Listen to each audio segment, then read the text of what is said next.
Hello, friends. Please welcome one of War Thunder's largest updates, Groundbreaking. It features a huge batch of new vehicles, several new types of weaponry, and improvements to the UI. But we'll start with something else entirely, an important new mechanic that we've been putting so much effort into. As you might have noticed in the teaser, the game will now have terrain shaping. Simply speaking, the landscape isn't going to stay the same anymore. Explosions created by shells and bombs will now leave craters that you can use as cover. And the larger the explosion, the bigger the hole. Oh, yes, I can already see the smile on the faces of PE-8 pilots. Moreover, some vehicles can now dig, including a few MBTs, the Centurion AVRE, and the Soviet BMP-3. In addition to regular combat capabilities, the vehicles with scoops can now create their own ditches and defilades to hide their vulnerable lower glacis or help protect a less armored ally.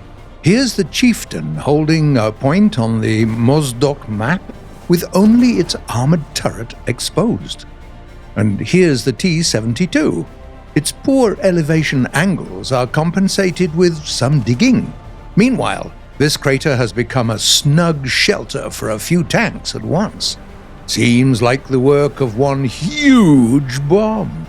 Check our website for the full list of vehicles capable of equipping a scoop.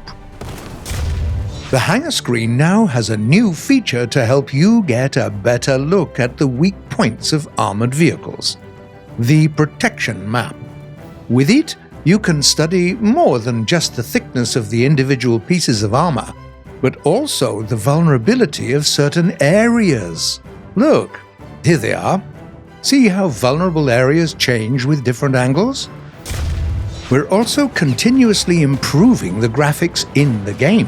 This update brings new fire and explosion effects for ground vehicles. You can even see the flame bursting out of a burning tank's barrel if its gun breech is open. Additionally, desert landscapes get an entirely new look, with sand and dust getting everywhere. And now, let's take a look at the new vehicles. We'd like to start with a couple of models that have a welcome twist to them. These are the very first vehicles arriving to War Thunder's newest in-game nation, Israel. The Israel Defense Forces Air Branch is now represented by the Spitfire Mark 9E fighter and the A4E Skyhawk light attack aircraft. The latter is the non-naval version made specifically for the Israeli army. How about other nations? The British tech tree receives another guest from the hot South African Republic. Please welcome the Easter Fark, an anti-aircraft vehicle with 20mm cannon whose design is based on the very mobile APC. Our next new vehicle is the Mi-28NM attack helicopter. This new modification has radar, but the most important addition are the Chrysanthema guided missiles, the most powerful examples currently in the Soviet tech tree. This tiny, fast, and light armored weapons carrier in the German tree arrives in 3 variations.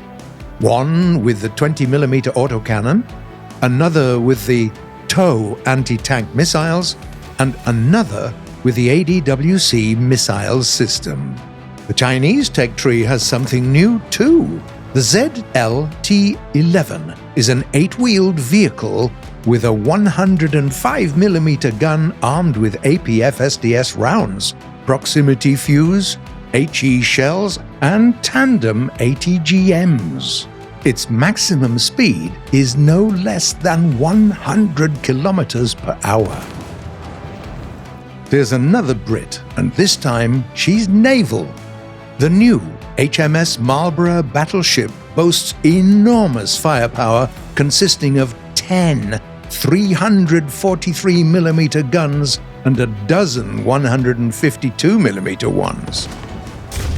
Among the many new aircraft additions, we'd like to mention the MiG-23 MLD with an improved wing and R-24 missiles, the MiG-21 bis, now available in the German tree, and the Swedish AJ-37, the assault version of the Viggen fighter. Among the ground vehicles, we have the VCC-80, the Dardo's big brother with a new turret, the EBR 1951, and the Sprut SD-M1 with thermals for both the gunner and the commander. Moreover, the American seaports will be happy to see the Midshare-class destroyer.